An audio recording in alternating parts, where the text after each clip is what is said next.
इसी प्रकार अन्य प्रसंगों को श्रवण करने के लिए महाराज श्री के एकमात्र अधिकृत ऑफिशियल यूट्यूब चैनल को सब्सक्राइब करके बेल आइकन को अवश्य दबा दें।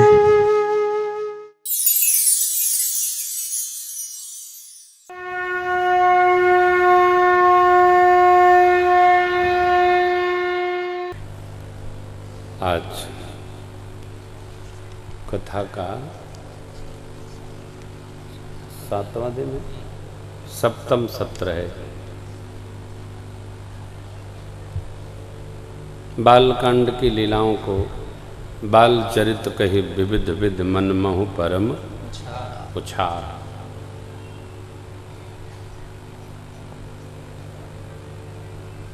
श्री अयोध्या कांड का आधा आज सुनाएंगे, आधा कल। 160 दोहे तक आज धूप हमने जलवाया है। हैं? हैं? ठीक हो जाएगा। मन में धुंधलापन नहीं है, ठीक हो जाएगा। बालकांड माने बचपन का कांड, अयोध्या कांड माने युवानी का कांड। बालकांड प्रभु पाय अयोध्या कटि मन मोहे। युवावस्था मतलब जिम्मेदारी की अवस्था है।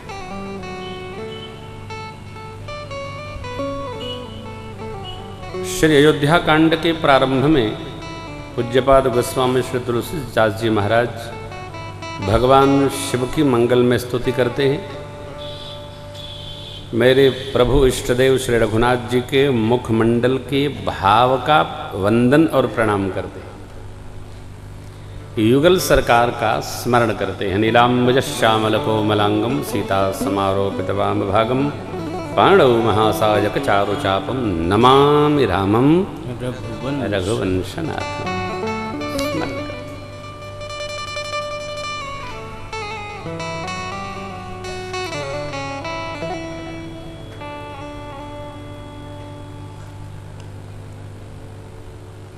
कोई बहुत दुख का कांड नहीं,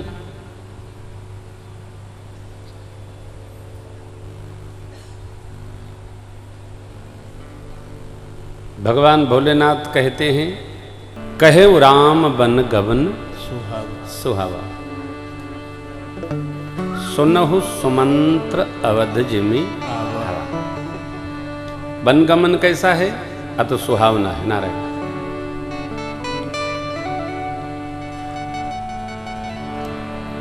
मैं व्यक्तिगत रूप से तप को बहुत कष्टकारक नहीं मानता।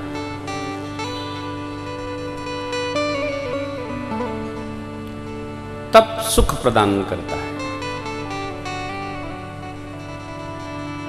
आप अनुभव करेंगे, जब ते परमात्मा श्रीराम विवाह करके आए, नित्य नवीन आनंद श्री अवध में हो रहा है। रिद्धि सिद्धि रूपी सुख संपदा की नदियां दौड़ती चली आ रही हैं। कहां? अतो श्री अयोध्या रूपी समुद्र में।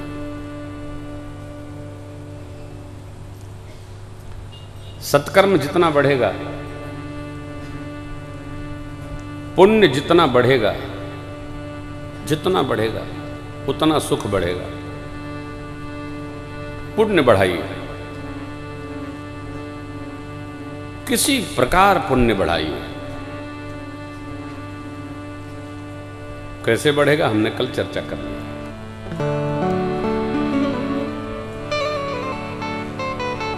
दूसरा मार्ग ने नान्या पंथा विद्यते अनया, कोई और पथ नहीं है। पुण्य पुंज बिन मिलहिन संता, सतसंगति संस्कृति कर अंता। पुण्य बढ़ाइए।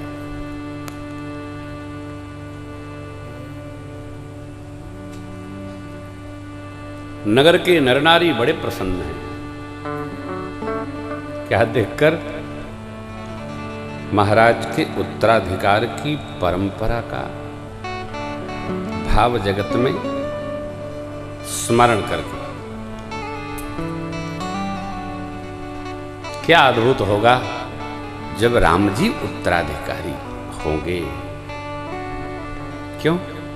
राम जी सबको बड़े प्रिय हैं।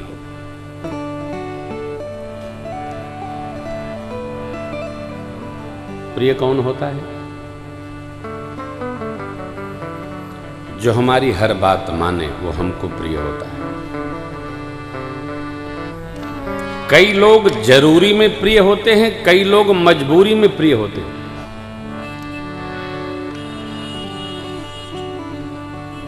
कई लोग जरूरी में प्रिय होते हैं, कई लोग मजबूरी में प्रिय होते हैं। जो जरूरी में प्रिय है, निश्चित प्रिय है, वो अपने कर्मों से प्रिय है। और जो मजबूरी में प्रिय है वो विकल्प न होने के कारण से प्रिय है। यदि विकल्प उपस्थित हुआ तो प्रेम समाप्त हो जाएगा। ये बड़ा कठोर है। प्रियता समर्पण से प्राप्त होती है, उदंडता से नहीं, उत्पात से नहीं। प्रभु का स्वभाव है आयस मांग करहि पुर काजा, देख चरित हर्षई मन राजा। महाराज प्रसन्न होते। मेरे राम जी का चरित्र ऐसा है, कोई भया नहीं हो। राम जी का स्वभाव ऐसा है, बैरी राम बड़ाई करी है, शत्रु भी मेरे राम जी की प्रशंसा करते हैं।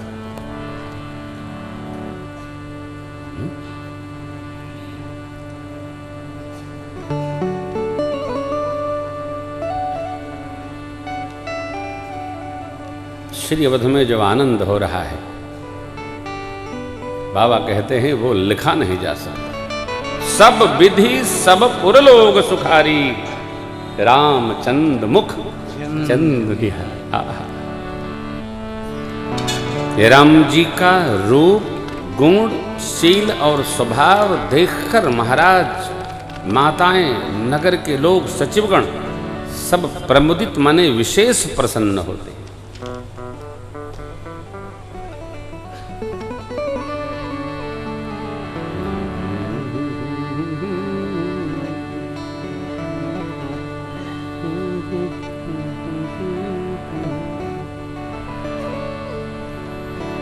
समय बीत रहा है, सबके मन में ये भाव है कि महाराज चक्रवर्ती जी राम जी को अपना युवराज पद क्यों नहीं प्रदान कर रहे? स्पष्ट हो, अधिकार का हस्तांतरण अवश्य होना चाहिए।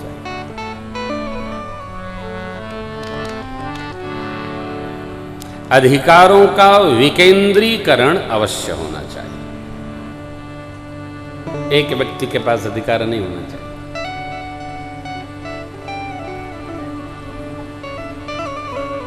कई लोगों में एक बड़ी अद्भुत योग्यता होती है, वो क्या है? सारा अधिकार हमारे हाथ में। क्यों?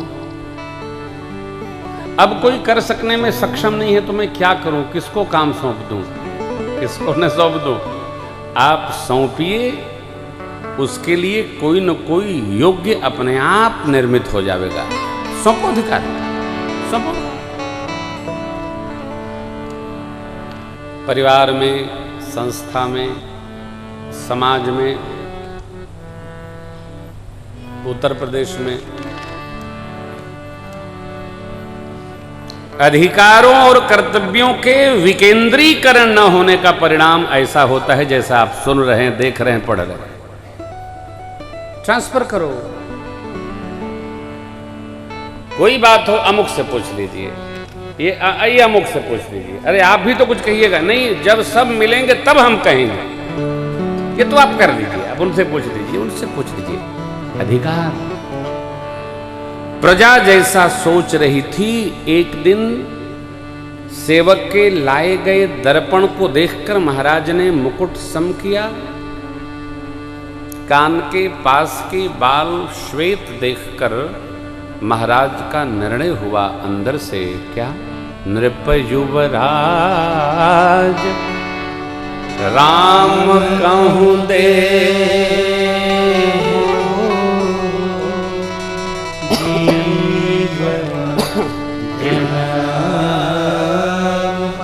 लाहु कीन।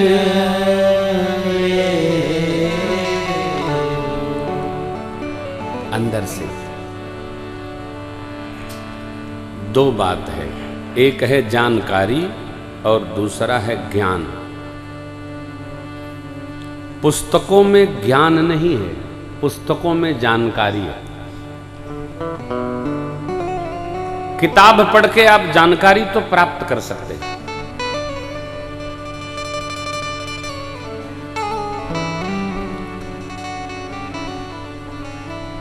तभी हम भाई जी चर्चा कर रहे थे।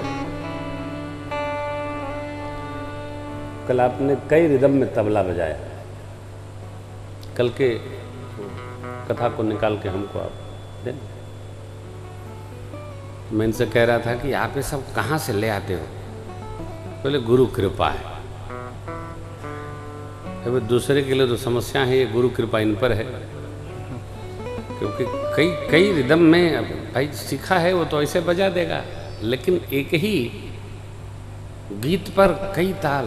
एक तो बड़ा टेढ़ा, मैं कथा सुन रहा था आज, बड़ा टेढ़ा वो काट के आपने बजा दिया। कोई गीत था, रात को सुनाऊंगा, अब भैया ले आना बना के। अद्भुत। ये क्या है? ये जानकारी नहीं है, ये ज्ञान है। अंदर से जब साधक सोचेगा, समझेगा, रहेगा, जिएगा तो वो निकलेगा, नहीं तो बैठा रह जाएगा। आप समझिए, ज्ञान बाहर नहीं है। पूज्य स्वामी विवेकानंद जी कहते हैं ज्ञान बाहर नहीं है, ज्ञान तुम्हारे अंदर है। तुम कितना उसको जागृत कर लेते हो ये तुम्हारे पर डिपेंड करता है।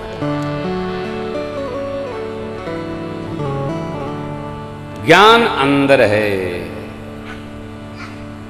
जगा लो, जगा लो। जानकारी बाहर है, ये कैसे, वो कैसे, यहां कैसे, वहां कैसे, ये कैसा है, वो कैसा है। कितना ज्ञान, ज्ञान असीम है, जानकारी की सीमा है।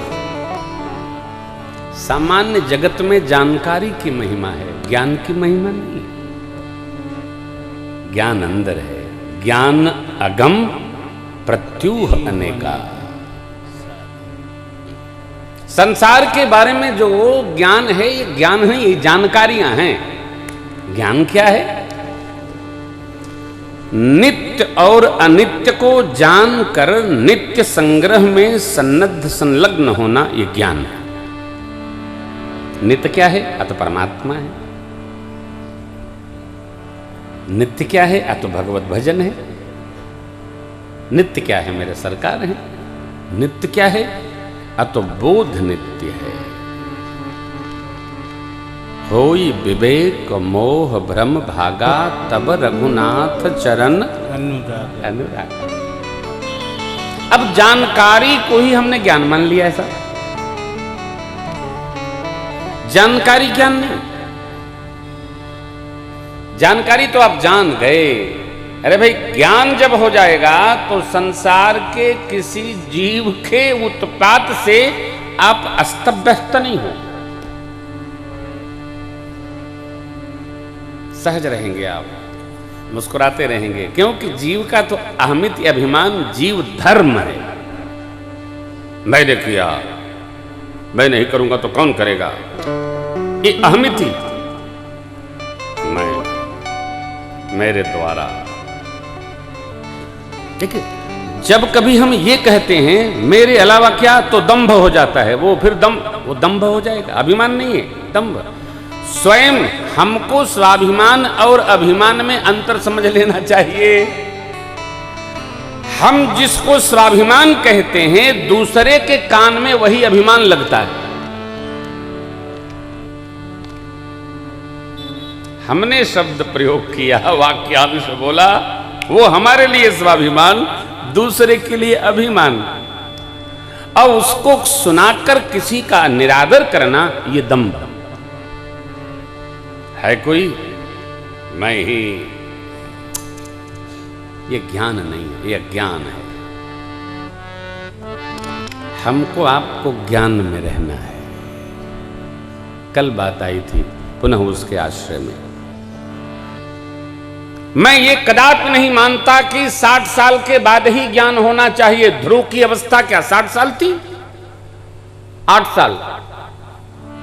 प्रहलाद जी की अवस्था कितनी थी? सीमा नहीं। ज्ञान किसी भी अवस्था में हो सकता है। हरिद्वार में बैठा था पूज्य बाबू जी के आश्रम पर, श्री तुलसी मानस मंदिर। एक बच्चा लाए लोग, उसको गीता जी कंठस्थ। घर वाले ऐसा करता वैसा सुनाने लगे।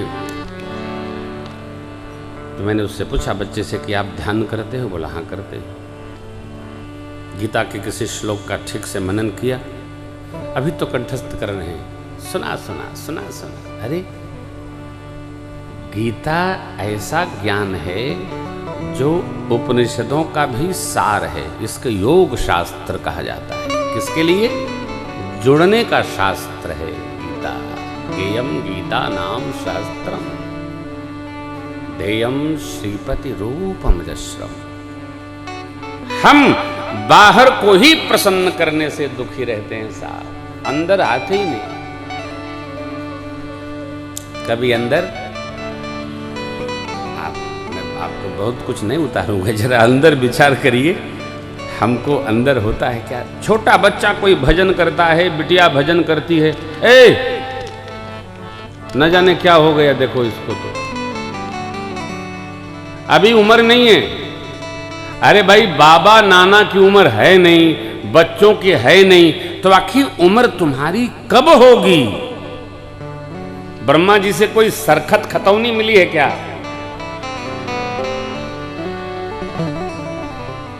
हम 24 साल की अवस्था में कथाकार बन गए थे, ठाकुर की कृपा।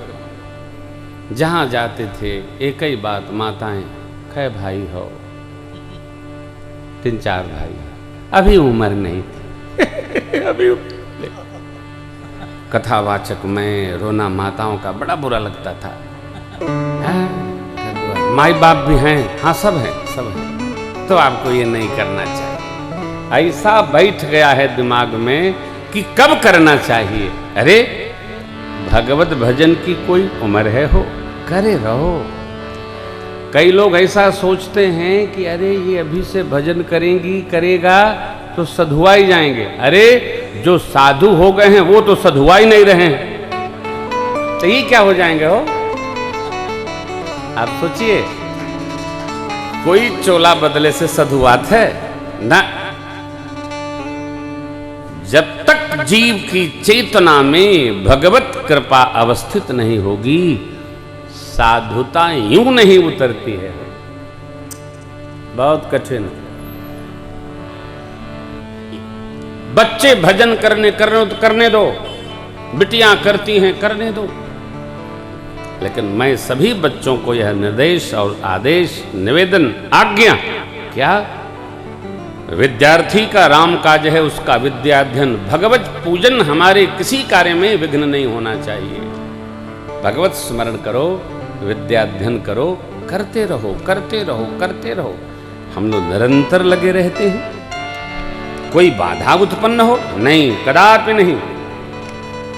जगा दीजिए। यदि आप योग्य पिता, दादा, दादी, नाना, नानी हैं बच्चों में, भगवत भजन जागृत होने दीजिए। कोई भगता नहीं। भजन करे से आदमी भगता नहीं है, जगता है। यही जग जामिनी जागई जोगी। कोई भगेगा? कहां जाएगा? संसार में रहना पड़ेगा ना। सोचिए मत, मैं तो रोकता ही नहीं। कहो नहीं तो लोग आरती में नहीं आते, कहो नहीं तो लोग यज्ञ में नहीं बैठते, कहने पर भी लोग कथा में यजमान नहीं बनते। क्यों? न जाने क्या बतावें। आदमी के ताप इतने लदे हैं, भगवान के किसी कार्य में उसकी सहज रुचि है ही नहीं। इसलिए जिस जीव की रुचि है उस जीव को प्रणाम करिए, वो जीव धन्य है। रोको मत, कदापि मत रोकिए। जो लगा है उसको लगे रहने दो। और जब ज्ञान हो जाएगा, किसी को भी ज्ञान होने पर उसके कर्म और दिव्य हो जाते। संसार के व्यवहार से उसको उपरति प्राप्त हो जाती है। लेकिन ये सनातन धर्म ऐसा विचित्र और अद्भुत है कि यहां ज्ञाने तब होता है जब जाए का समय आ जाता है। तब आदमी ये कहता है,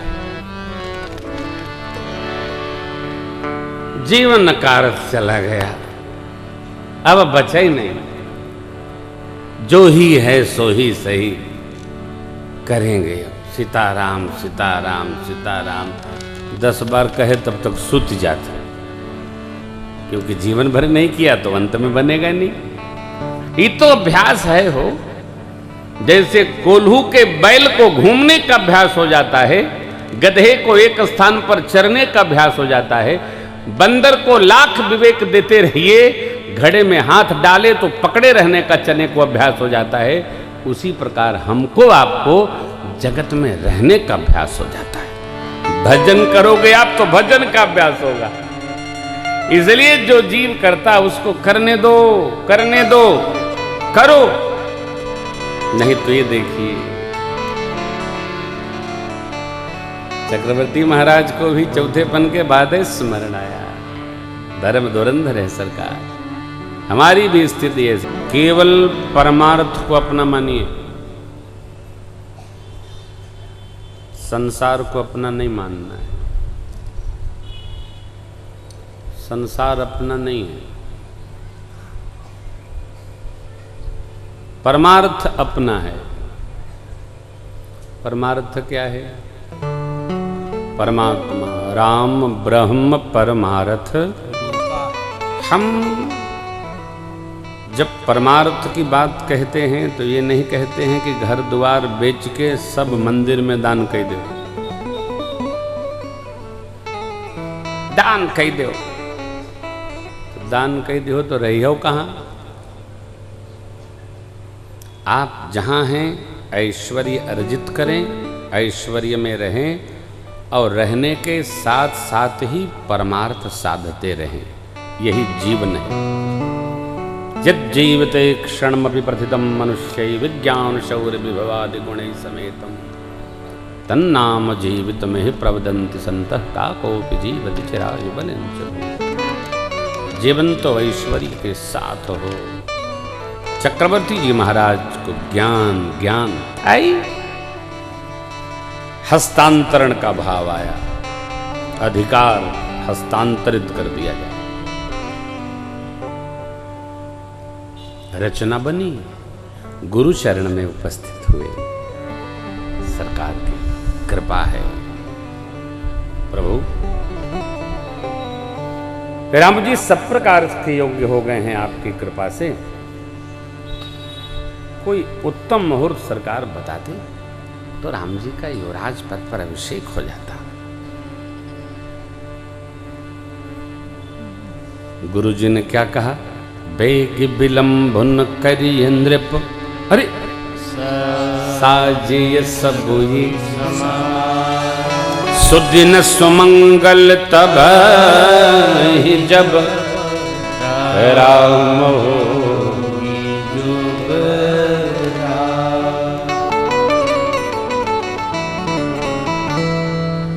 बेगी। श्रेष्ठ और सद्गुरु की वाणी यदि समझ में न आवे तो परिणाम के लिए एकदम तैयारी रखनी चाहिए। ये परिणाम आएगा।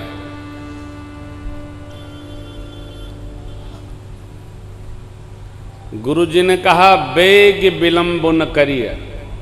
तो बस राम जी को बुलाना था 4 घंटे में। सत्कर्मों के लिए भांज न दिया जाए, न जाने मन कब बदल जाए। और अपकर्म करना हो तो उसको अगले दिन पर टाला जाए, क्योंकि हो सकता है रात में मन बदल जाए।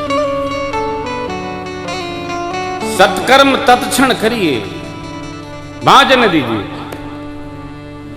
कहा गया है कोई दान लेने वाला उपस्थित हो, बाएं हाथ की तरफ रखा हो सामान, बायां हाथ पड़ गया हो तो बाएं से ही दे डालो, न जाने दाहिने हाथ में जाते मन न बदल जाए।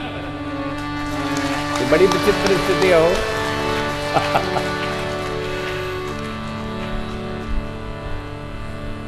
बाएं में आए बाएं से दे डालो।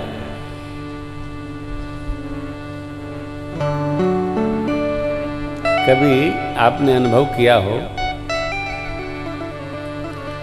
आप किसी को कुछ दे रहे हो, बाएं से दाहिने ले रहे हो, इतनी देर में मनवा कहता है आधा हम रख लें, आधा ही दे डालें। कहता है, हमने प्रत्यक्ष देखा है। छुटका इनके दे दें, अब बड़का अममा अपने लिए रख लें। इतने देर में होते दे डालो। बेग विलंब न करिय नृप, साजे सबुई।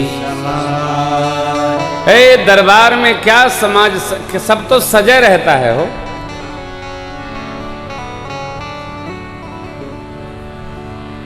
मैं अक्सर कथाओं में कहता हूं, व्यक्ति को हर घड़ी अपने जीवन को श्रेष्ठतम अवस्था में रखना चाहिए। दरिद्रता की अवस्था में कदापि नहीं। फटी लुंगी पहरे हैं, नई वाली का मरे पर सब पंडितन के दिया जाए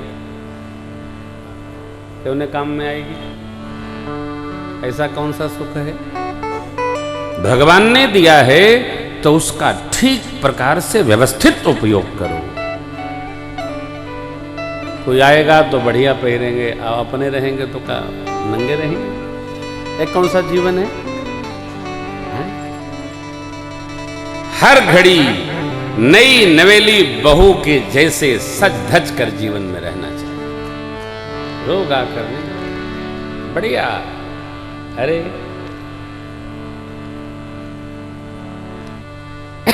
सरकार के सन्मुख में उपस्थित होइए।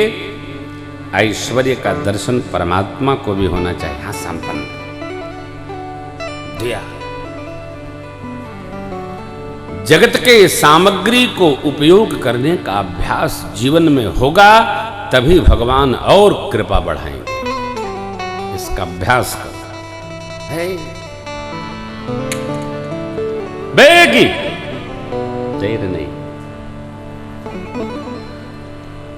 हमारे मन में, हमारे हृदय में, हमारे मस्तिष्क में कुछ बातें अपने तरीके से बैठ जाती हैं, श्रेष्ठ के ढंग से नहीं बैठती। हम अपने हिसाब से अर्थ लगा लेते हैं। देखिए, गुरुजी ने कहा शीघ्रता करिए महाराज। क्यों? गुरु वशिष्ठ जी रात्रि बचाना चाहते थे, लेकिन हमसे अधिक तो आप जानते हैं, हो जी ही सोई जो राम जी रची राखे, वही हुआ।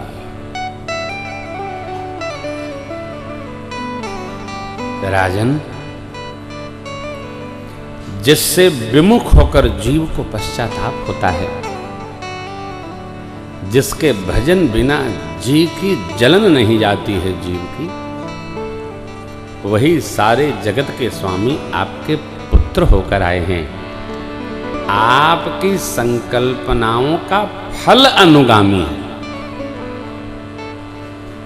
ये तत्व विचार चक्रवर्ती महाराज को समझ में नहीं आया, क्योंकि वो तो मांग ही चुके हैं। सुत विषयिक तब पदरति हो, मोहि बड़ मूल कहे किनको।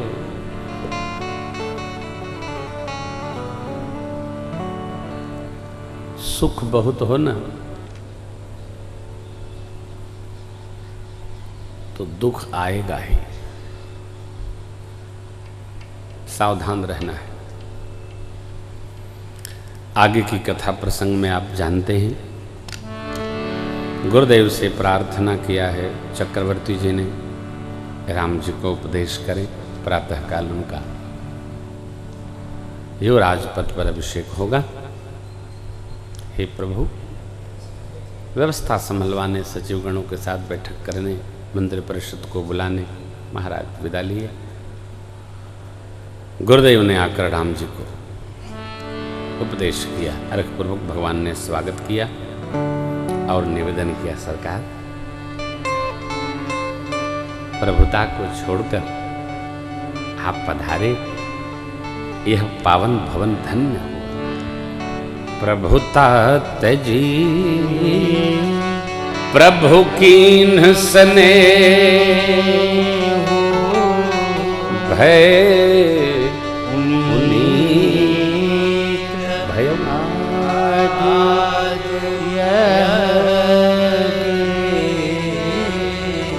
भयवु पुनीत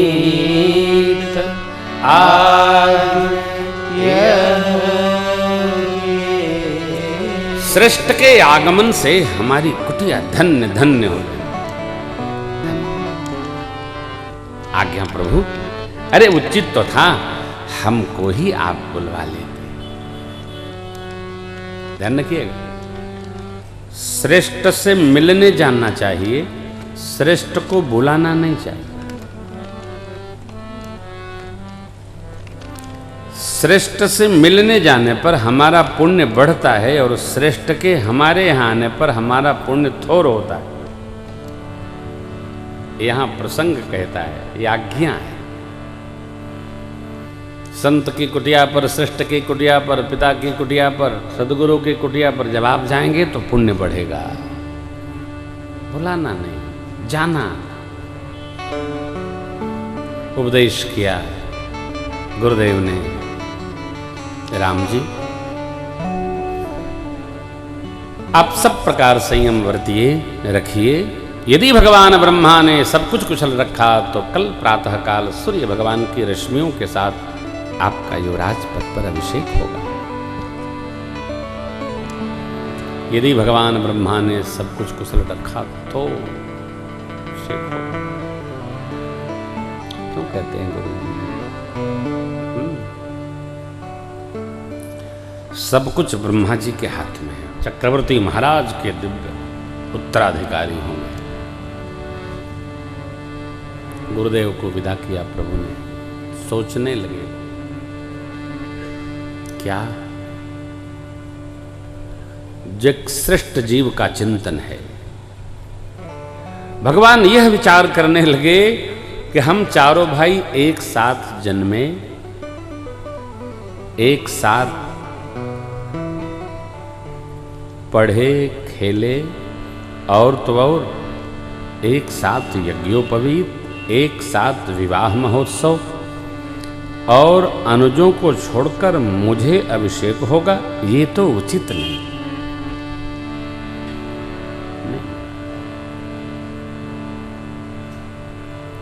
एक व्यक्ति सुख की गादी पर बैठ जाए और भाई सेवा करें, ये मर्यादा नहीं है। भगवान सोच ही रहे हैं, देवताओं को प्रेरणा हो गई और भगवत प्रेरणा से देवताओं ने रचना बनाई। मां सरस्वती का वाहन हुआ। प्रथमतया सरस्वती से जैसे देवताओं ने प्रार्थना किया कि भगवान कैसे अयोध्या के युवराज पद का त्याग करके बन जाएंगे, शारदा मैया ने मना कर दिया, ना ना ना ना ना ना ना।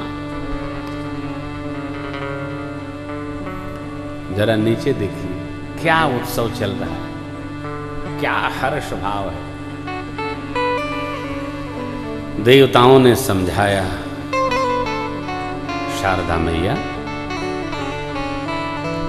भगवान हर्ष और विषाद से परे हैं।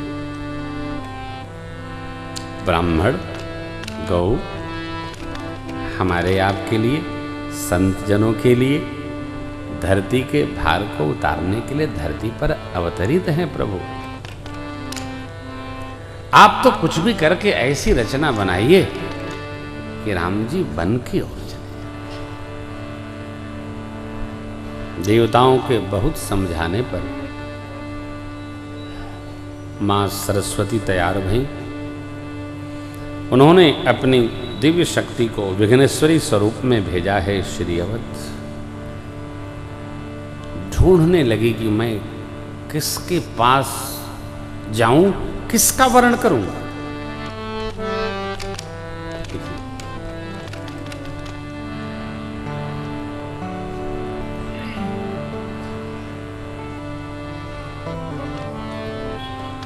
सब में न बनाने की क्षमता होती है और न सब में बिगाड़ने की क्षमता होती है।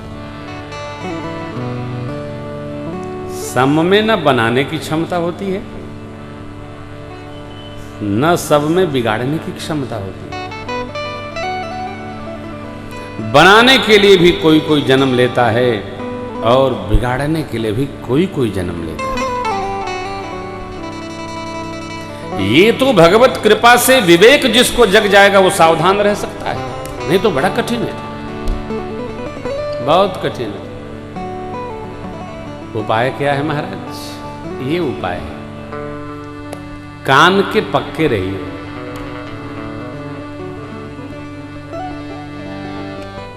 कान के पक्के रहिए। कोई आपके किसी प्रिय के बारे में कान में कहे तो विश्वास न करिए, क्योंकि जिसके बारे में कहा जा रहा है वो प्रिय आपका है। जो कह रहा है वो उसका कोई न कोई अपना स्वार्थ होगा, तब वो कह रहा है। ये प्रसंग कहता है।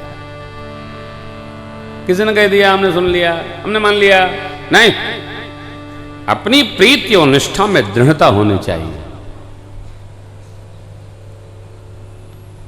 दूसरी बात, हमको यह सोचना होगा कि हम कान में आई बात को किसकी माने और किसकी न माने। चाहे जिसकी सुन ली, पहुंच गए झगड़ा करने लगे, ओ गदर मचा, क्या हुआ, फला कहे हैं, अब फला न गायब हो गए, बाजार चले गए, बिड़ गया। किसकी सुने किसकी न सुने। नाम मंथरा मंदमति चेरी कई अजस पिटारी ताहि करी गई गिरा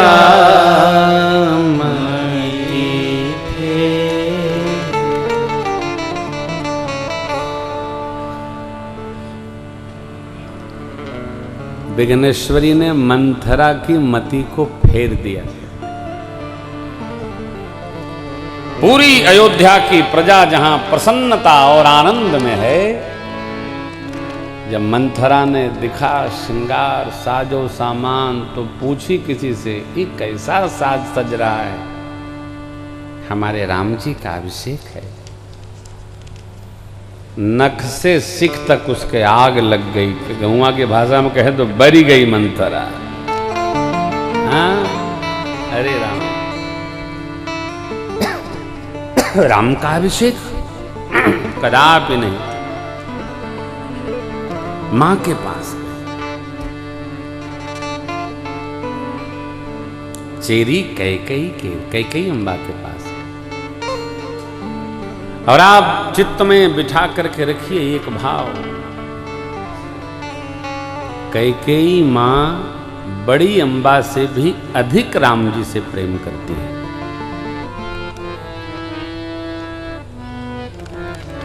एक सूत्र दे रहा हूं, हृदय में रखिएगा। आप किसी को बहुत प्रेम करते हो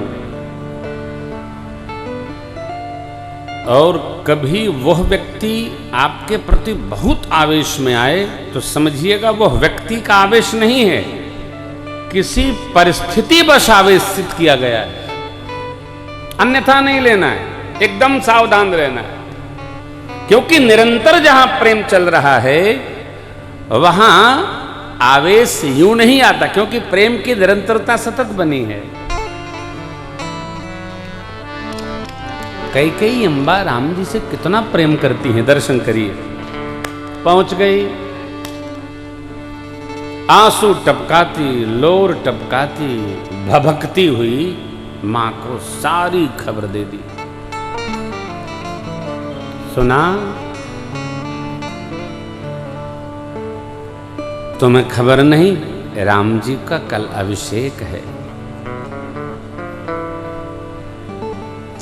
मां ने उसको बधाई देकर बहुत स्नेह दिया, ममता दी, उसका आदर किया, मान किया। बैठा नहीं। मां ने कहा, मंथरे, ये रघुकुल की परंपरा है कि ज्येष्ठ भाई स्वामी होता है और अनुज उनकी सेवा में रहते। यदि तुम्हारी बात सत्य है तो तुम जो मांगोगी तुमको वही प्रदान करूंगा। अरे पगली, सभी माताएं राम जी को कौशल्या दीदी जैसी प्रिय हैं, सहज भाव से। लेकिन मेरे राम मों पर कर स्नेह विशेषी, मैं करी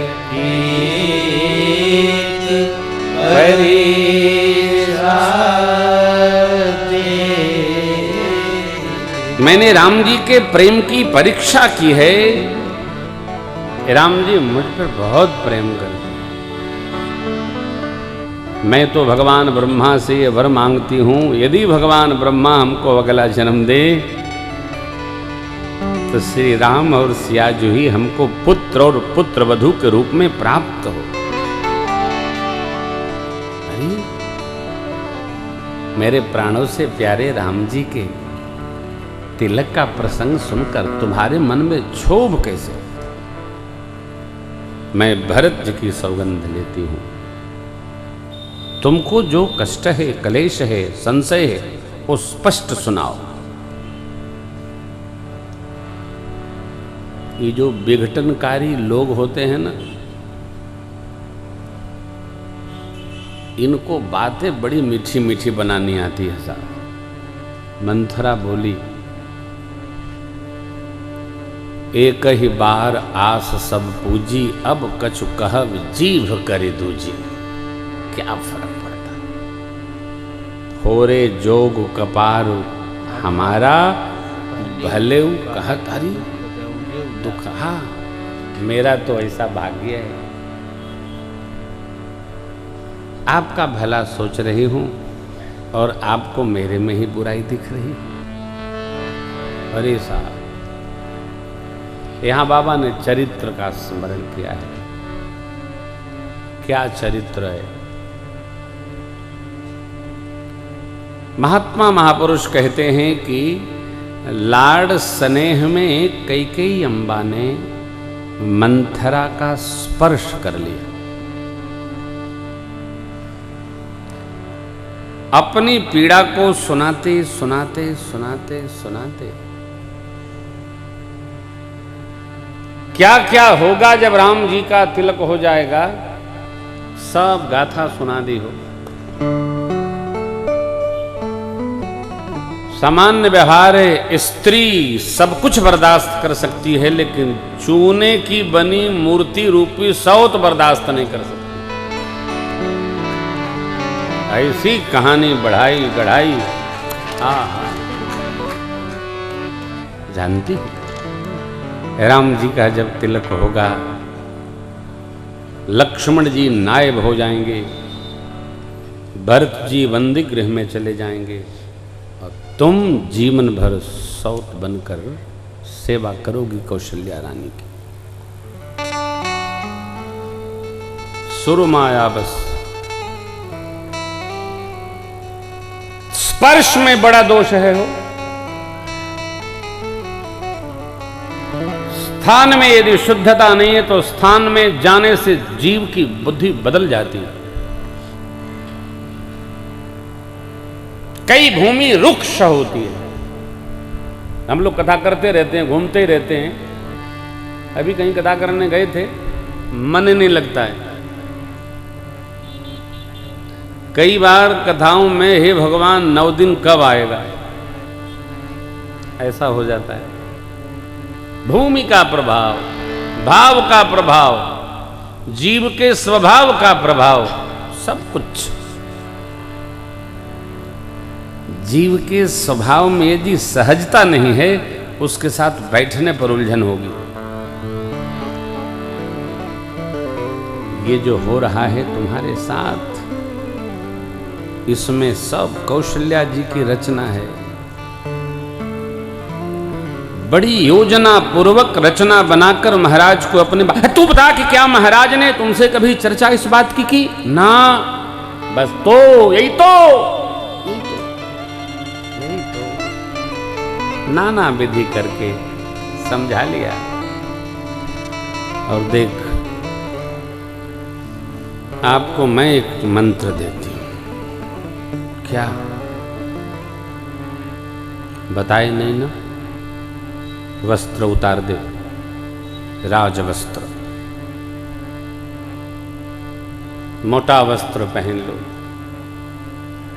हमको आपको अनुभव नहीं होगा, बहुत बड़े बड़े घरों में आज भी एक भवन होता है जिसका नाम है कोप भवन। जो नाराज होता है घर में, उसी भवन में जाता है, कोप भवन में।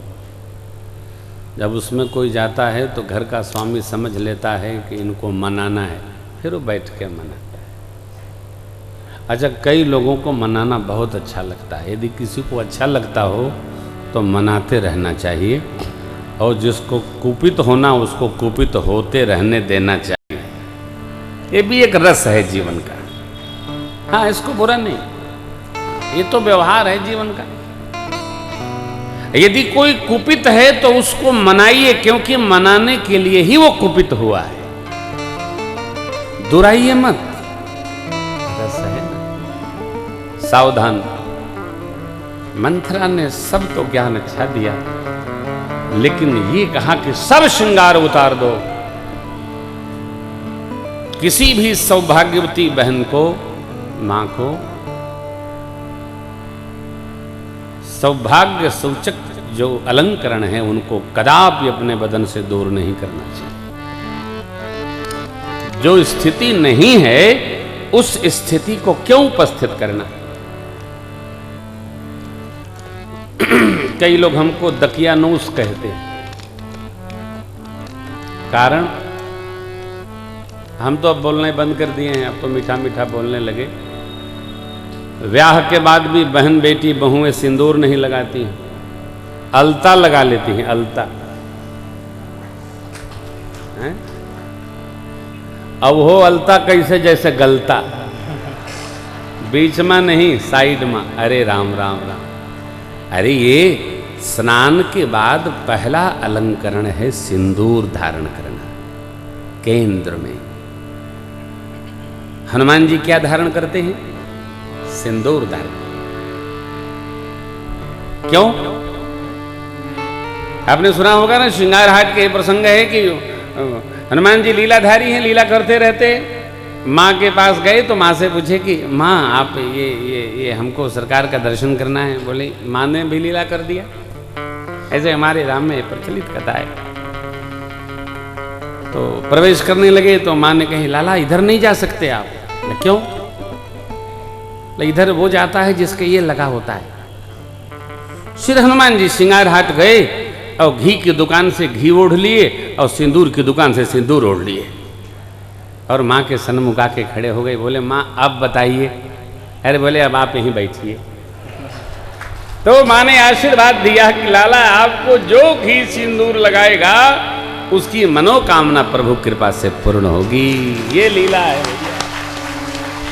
इसलिए लाल देह लाली लसै अरुधरु लाल लहू, वज्र देह दानव दलन जय जय जय कपीसो। सिंदूर धारण करना चाहिए। पांव में श्रृंगार के बिछुए धारण करने चाहिए। मंगल सूत्र धारण करना चाहिए। और भी हमसे अधिक लोग जानते हैं धारण करना चाहिए।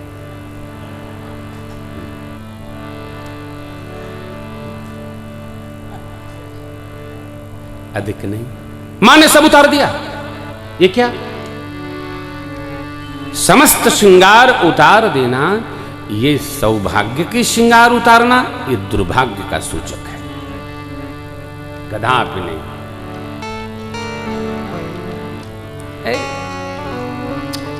तो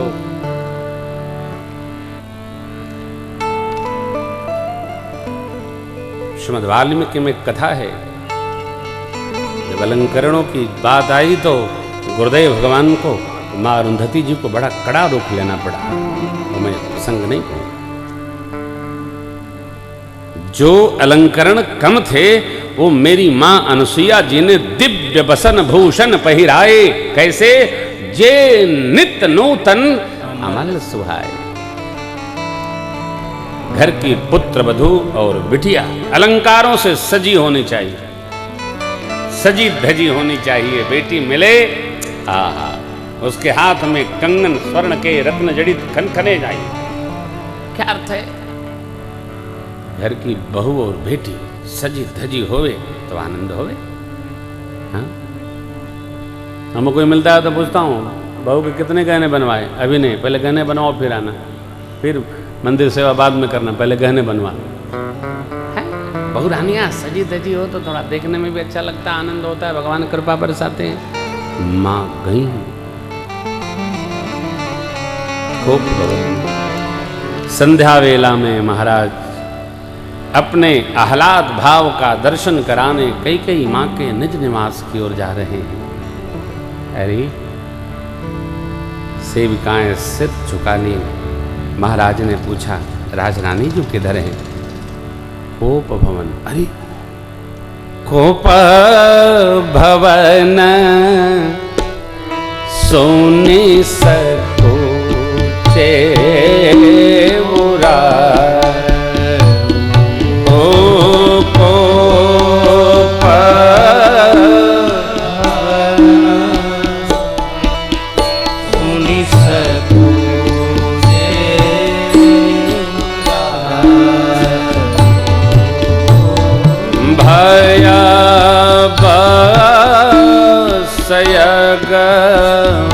सयगूढ़ पर की न पाओ भया सयगूढ़ पर की न पाओ। सोरपति बसई बाहुबल जाके।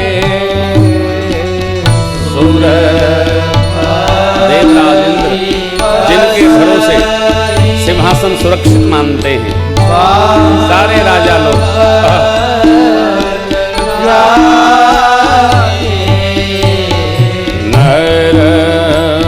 नरपति सकल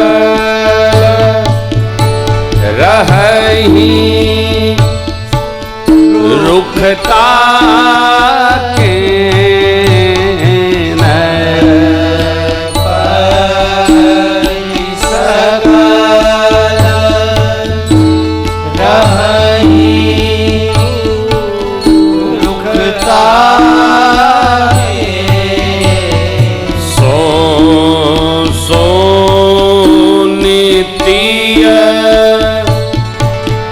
रिस गय सुखाई। सो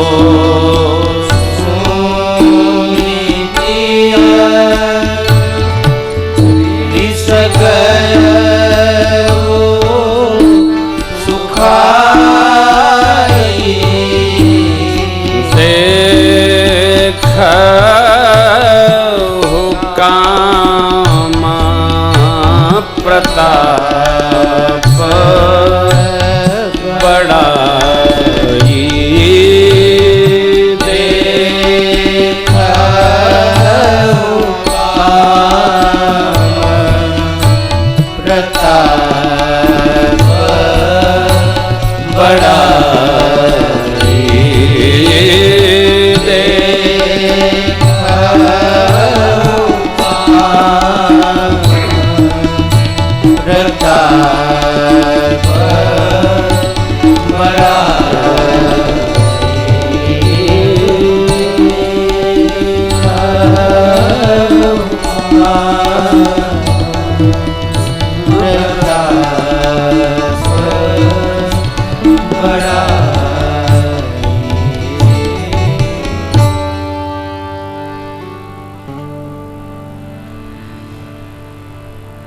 कैकेयी अम्बा कोप भवन में हैं, ऐसा सुनकर महाराज संकोच में आ गए। मारे डर के पांव आगे नहीं बढ़ रहे।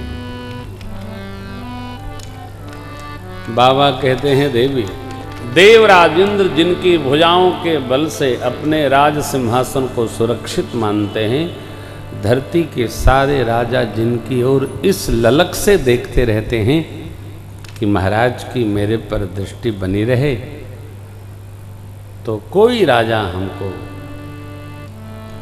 त्रास नहीं दे सकता है। ऐसी शक्ति, ऐसा ऐश्वर्य वो चक्रवर्ती महाराज अर्धांगिनी कोप में है, ऐसा सुनकर झुराई गए। देखिए, कामना अभिषेक की और कामना को पूर्ण होने में विघ्न उपस्थित होने का जैसे ही संदेह भया, महाराज थरथर आ गए। आगे का जो प्रसंग है वो अंतस्थ प्रसंग है। महाराज पहुंचे,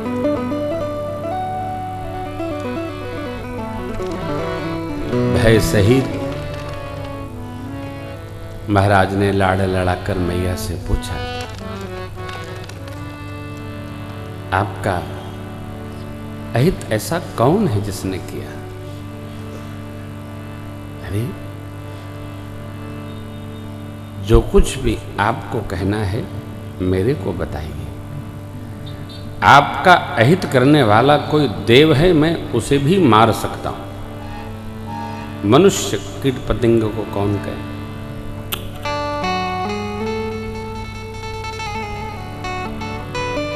हमारे कुल की रीति है, प्राण जा सकता है, वचन नहीं। आपको जो कहना है प्रसन्न होइए। कल प्रभात बेला में सूर्य भगवान की रश्मियों के साथ आपका मनभावा पूर्ण होगा। राम जी का युवराज पद पर हम अभिषेक करेंगे। रानी जो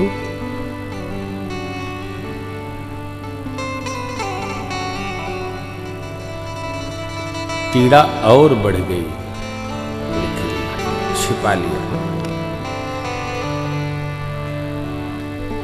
महाराज कुल के जितने श्रेष्ठ महाराज हुए, महाराज मानधाता, महाराजा दिलीप, महाराज भगीरथ, सब हरिश्चंद्र, सब तपस्वियों का स्मरण किया।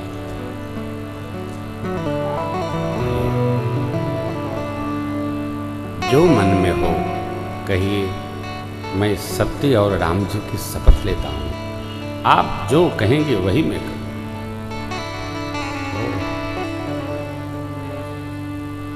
अवसर आ गया। मंथरा ने कह रखा था, जब तक राम जी की सौगंध न लें तब तक अपनी बात न कहना। कहना क्या, मैं बताती हूं।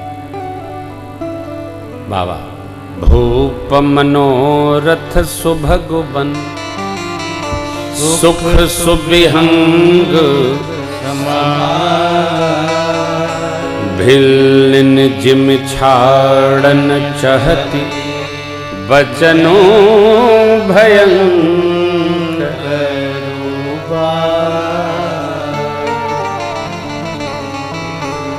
यह विशेषण है।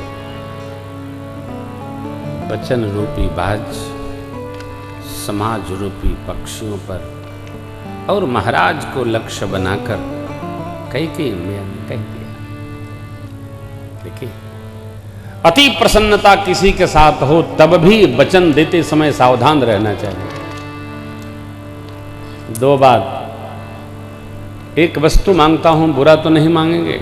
हमसे कोई कहता है तो हम कहते हैं पहले साफ कर लो फिर वचन देंगे। वस्तु कौन सी है? कहीं किसी ने एक बार तो हमसे कोई व्यासपीठ मांगने आ गया। आप बताइए, व्यासपीठे मांगने आ गया। अरे हमने कहा भैया हमारे बच्चे ने बना करके दिया है, ये सब थोड़ी होता है। बोले पहले वाली। हमने कहा पहले वाली किसी बच्चे ने बनाई थी, वो रखी है। बच्चों की ममता है, ये हम थोड़ी बनाते हैं, बच्चे बना देते हैं। तो रामनिवास बेटा ने बनाया, तो ये बच्चे अपना श्रद्धा करते हैं। क्या मांगना है, मांगने वाले को इससे फर्क नहीं पड़ता कि हम जो मांग रहे हैं उससे अच्छा है कि बुरा है। सूझ जुआरी आपन दाऊ, हाँ, उसको क्या ममता समता से लेना।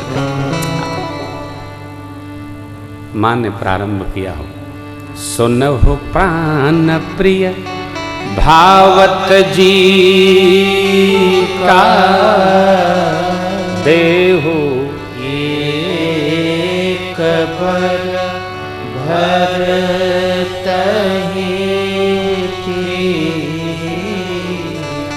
मांगऊं दोसर बर कर जो पूरवहु नार मनोरथ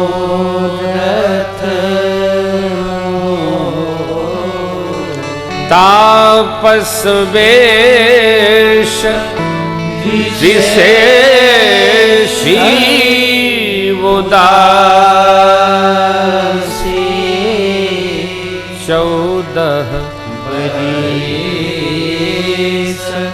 राम बनवास 14 बरिस राम बनवास। पहला वर मां ने मांगा, राम जी का नहीं भरत जी का तिलक करिए। चक्रवर्ती महाराज के लिए मोरे भरत राम दुई आंखी, सत्य कहूं करी शंकर साखी। क्या अंतर पड़ता है, कोई हो। लेकिन दूसरा वर जब मांगने मांगा हो, तापस विशेषी उदासी 14 बरिस राम बनवास। मानो आकाशी बिजली ने ताल वृक्ष को काट दिया। चक्रवर्ती महाराज ने दोनों हाथ मुख पर रख लिया और फपक पड़े। अभिषेक भरत जी का हो कि राम जी का हो, कोई अंतर नहीं मेरी दृष्टि में, परंतु असमंजस ये है जो आपने दूसरा वर मांगा है। हंसी की हो तो कह दो ऐसा न हो। क्यों? मेरे राम जी अवध में नहीं रहेंगे तो मेरे प्राण नहीं रहेंगे। ये आपने क्या मांग दिया? मानो सिंह के दहाड़ से हाथी का हृदय दलक गया। एक पल को तो महाराज अचेत स्थिति में आ गए, रुदन करने लगे। बहुत करुणा उतर गई। महाराज की स्थिति देखकर कई मैया ने भाव बदला, कहा महाराज स्त्री की भांति रुदन करना आपको शोभा नहीं देता। जब दोनों एक ही जैसे हैं तो आप भरत को तिलक दे दीजिए, अंतर क्या है?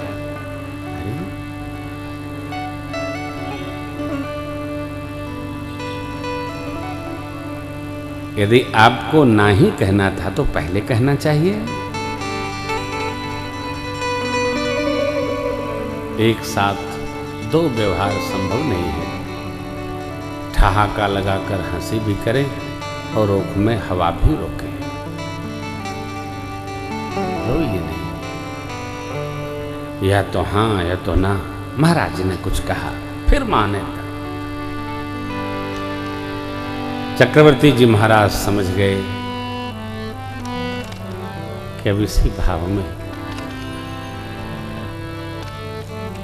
साक्षात मेरी मृत्यु ही दिख रही है। कई मैया और कठोर हो गई। बोली होत प्रात मुनिवेश धरि, जो न राम बन जा मोर मरन रावुर अजस नृप समोझिया।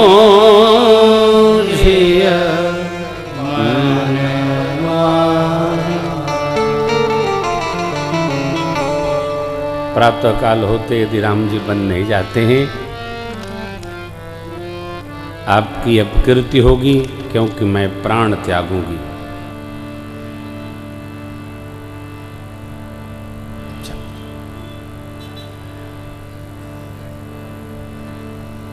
ये विचार लीजिए। देखिए, मैं बारंबार कहता हूं, जिसको मरना है वो मरेगा। मरने से क्या डरना हो। लेकिन कई लोग मृत्यु को हथियार बना लेते। ऐसा न होगा तो हम मरेंगे, और ऐसे लोग नित्य मरते हैं। तो जो हथियार ही बना के चल रहे हैं, उनके जीने का कोई न अपने लिए लाभ है और न औरों के लिए लाभ है। इनके रहने में कम भला है, इनकी विदाई में ही भला है। अरे कहते हैं बड़े गम हैं, हम तो मर जाएंगे। अरे भाई, मर कर भी न मिला चैन तो फिर आप किधर जाएंगे? कहां शांति? यहां रस नहीं है तो कहां रस आएगा? कह दी। चक्रवर्ती महाराज ने कहा, शीश मांग लो, अभी दे देता हूं। राम विरह में मुझे न मारो कह के। जिस किसी प्रकार से वचनों को तोड़ो, राम जी को रखो, नहीं तो जब तक जीवन रहेगी तुम्हारी छाती इसी आग में जलती रहेगी, जलती रहेगी, अपने को क्षमा नहीं कर पाओगे। किसी को न शारीरिक त्रास दें, न किसी को वाचिक त्रास दें, और न किसी को मानसिक त्रास दें। क्यों? तीनों का बराबर होता है। हो पहले गांव में दूध और मट्ठा खरीदा नहीं जाता था। हम लोग जितना अन्न लेके जाते थे, और गांव के ग्वाल कक्का उतना उसी पात्र में भर करके मट्ठा दूध दे देते थे। गोरस की बिक्री नहीं हुआ करती थी, है? नहीं होती थी। अब तो गोरस के साथ धरती के रस की मिला के बिक्री होती।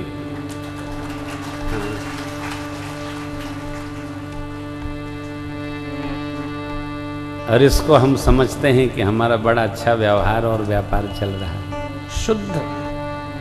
अरे भैया, मिलावट का भी जमाना कितना बढ़ गया है। दाल में मिलावट, दूध में मिलावट, तेल में मिलावट, मिर्चा में मिलावट, धनिया में मिलावट, और तो और क्या कहें, भगवान की कथा में भी मिलावट, सब जगह मिलावट। मानो एक ब्रांडिंग हो गई साहब, बिना मिलावट के नींद नहीं आती है। ये क्या है? त्रास। शुद्ध, देखिए जितना शुद्ध होगा जीवन, जितना शुद्ध व्यापार होगा, उतना जीवन शुद्ध होगा। व्यापार, व्यवहार, विहार सब शुद्ध रखो, सबको सहज रखो।